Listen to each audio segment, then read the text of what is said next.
Hello, আসসালামু আলাইকুম। এই যে আমাদের সেই মূল গন্তব্য যেখানে লাকুটিয়া জমিদার বাড়ি। তারে আমরা দেখতে পাচ্ছি যে বর্তমানে খুবই নোংরা অবস্থায় আছে এবং হয়তোবা যারা আছে এখানে হিসু করে।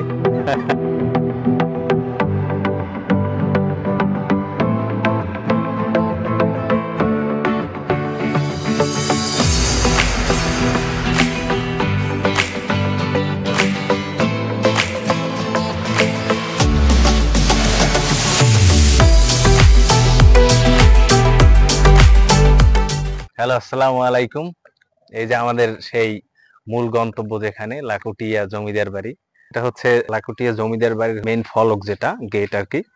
এদিকে দেখতে পাচ্ছেন এই যে এটা হচ্ছে একটি মেইন সড়ক বলা চলে। এখান থেকে অটো এগুলা মাহেন্দ্র এগুলা চলাচল করে এবং এখান থেকে দেখতে পাচ্ছেন কিছু পুরানো স্থাপনা দেখতে পাচ্ছেন এখানে, যেগুলা হয়তো বা শত শত বছর আগে তৈরি করা স্থাপনা এগুলা। তারে আমরা এই যে দেখতে পাচ্ছি যে বর্তমানে খুবই নোংরা অবস্থায় আছে এবং হয়তোবা যারা আছে এখানে হিসু করে। উপরে ওঠা কোনো সিস্টেম এখন বর্তমানে নাই, আগে আসছিল কিনা বলতে পারি না। আর ভিতরের অবস্থাটা যদি আপনাদেরকে একটু দেখাই, সেটা হচ্ছে কি, এই যে হয়তোবা তাদের বাথরুম টাথরুম ছিল এরকমের কিছু একটা, নাকি না উনুন টুনুন বা চুলা এরকমের কিছু হবে। এই যে তো এই পাশে আরো একটা আছে।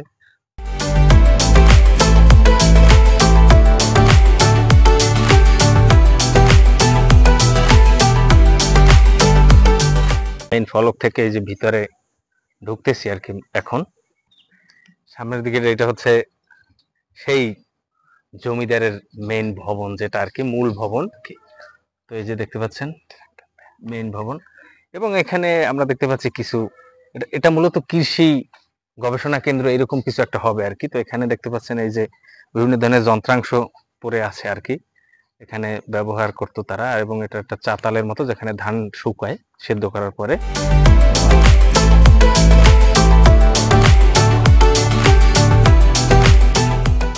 আচ্ছা, এরপর হচ্ছে এখানে একটি আপনার আছে, বিজ্ঞপ্তি আছে, সংরক্ষিত পুরাকৃতি। এই যে মূল ভবনটা হচ্ছে এইটা। এই যে এটা অনেক শত শত বছরের পুরনো, যার জন্য খুবই এটা সংরক্ষণ করা হয় না। যদি সংরক্ষণ করা হইতো তাইলে হয়তো বা একটু ভালো দেখাইতো আর কি। তো এই যে আমরা ভিতরের দিকে প্রবেশ করলাম। তো এই যে ভিতরের অবস্থা খুবই একদম বাজে অবস্থা, বুঝছেন? কারণ ভিতরে হচ্ছে মনে হয় যে তারা গবাদি পশু বিচরণ করে এর ভিতরে। গবাদি পশুর যে বাজে একটা দুর্গন্ধ যেখানে থাকে, তো ওইটা আমি পাচ্ছি আর কি।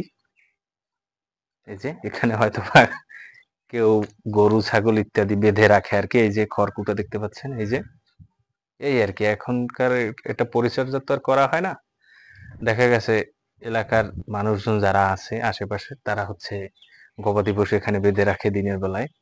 এবং ছায়া তো অনেক ঠান্ডা আর কি এখানে, তাদের জন্য আর কি উপযুক্ত জায়গা বলা চলে না, তারপরে হচ্ছে তাদের ঠান্ডার জন্য উপযুক্ত জায়গা।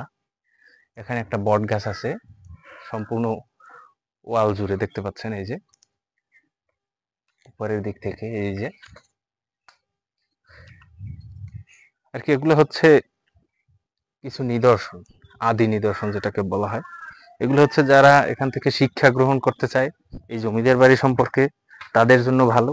কিন্তু এখানকার জেনারেল মানুষজন হচ্ছে এটাকে ওইভাবে মূল্যায়ন করে না, যেহেতু একদম একটা কথা আছে না, যে বাড়ির ধারের ঘাস গরুতে খায় না, এই অবস্থা আর কি।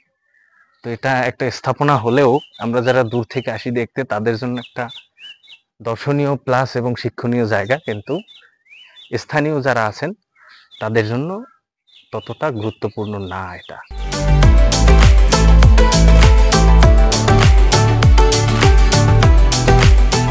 এরপর হচ্ছে এই দিকটায় হচ্ছে এখানে একটা ধান শুকানোর জায়গা, যেটাকে আমরা এই দিকের ভাষায় চাতাল বলি। আপনাদের ওদিকে কি বলেন জানি না। তুমি বিল্ডিংটা যেভাবে দেখতেছি আমরা আসলে বর্তমান যেই পরিস্থিতি বা আমাদের আমাদের যুগে এরকমের বিল্ডিং যদি কেউ করে বা মানে মানুষের দেখানোর জন্য, তো আসলে আসলে আমরা সবাই অবাক হওয়া ছাড়া কিছুই নাই আর কি। কিন্তু আগের যেই কাল ছিল, আগের জমানার যেই মিস্ত্রি বা ইঞ্জিনিয়ার যারা ছিল, যারা এই বিল্ডিং করতো, তো আসলে তাদের কাজ দেখতেছি যে তারা কিন্তু এই বিল্ডিংটার ম্যাক্সিমাম মূল স্ট্রাকচারটার দিকে যদি আমরা লক্ষ্য করি, আমি যতটুকু বুঝতেছি যে সিমেন্টের কোনো মানে ইয়া নাই, প্রলেপ বা এরকমের কিছু নাই। পরবর্তীতে কিছু মানুষ হয়তো বা এটা একটু মানে যেন ধসে না পড়ে এই জন্য আর কি কিছু সিমেন্টের প্রলেপ দিয়েছে, কিন্তু উপরে আমি যতটুকু দেখতে পাচ্ছি যে ওরকম ভাবে ভালোভাবে সিমেন্ট ইউজ করা হয় না। কিন্তু আগে কি কি দিয়ে করছে আসলে আমি জিনিসটা সম্পর্কে আমার আইডিয়া নাই। তো সেগুলো দেখতেছি যে আসলে মানুষ, আল্লাহ পাক কত বুদ্ধি দিয়ে মানুষকে তৈরি করছে, যে কতভাবে মানুষ যুগে যুগে মানুষ যেই যখন যার প্রচলন ছিল তখন সেইভাবে মানুষগুলা স্থাপনা, তারপরে বিভিন্ন দৈনন্দিন কাজ করছে আর কি, সেগুলো আমি দেখতেছি। এটা হচ্ছে সেই লাকুটিয়া জমিদার বাড়ির পুকুর, সামনের পুকুর যেটা, এই যে, এবং সিঁড়িগুলো দেখলেই বোঝা যায় যে এটা হচ্ছে শত শত বছরের পুরনো। এই যে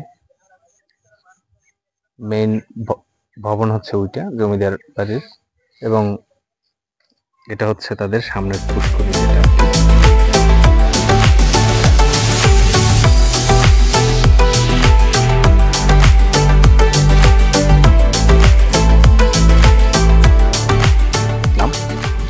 এই যে এখানে বেশ কিছু ট্রাক্টর এখন কোন অবস্থায় আছে জানি না, মনে হয় তেমন একটা ভালো সুবিধাজনক অবস্থায় নাই, হয়তো বা ড্যামেজ হয়ে গেছে, নষ্ট হয়ে গেছে আর কি। ওই যে ভিতরে অনেকগুলা ট্রাক্টর রাখা আছে, এই যে এইদিকে দেখতে পাচ্ছেন। তো এগুলো হচ্ছে তারা কি করে, সংরক্ষণ করে না, এরকম এলোমেলো ফালাই রাখে।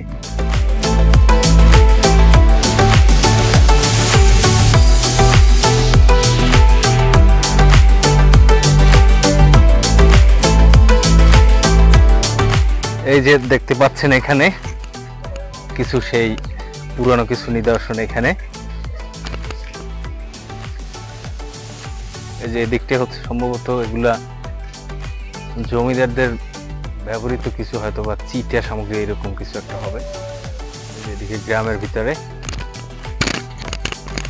খুবই জরাজীর্ণ অবস্থা, এবং গাছপালা উপরে প্রত্যেকটা ইয়ার উপরই হচ্ছে বট গাছ আছে আর কি। বট গাছ যদিও দুই রকমের হয়ে থাকে, মাটিতেও হয় এবং পরজীবীও, এটা অন্য কিছুর উপরে ওরা সহজেই ইয়া করতে পারে, সার্ভাইভ করতে পারে। তো আমরা যদি এখান থেকে আসি, আসার পরে পিছনের দিকে হচ্ছে, এখানে হচ্ছে আর একটা পুষ্কুনি, মানে পুরনো একটা পুষ্কুনি এদিকে।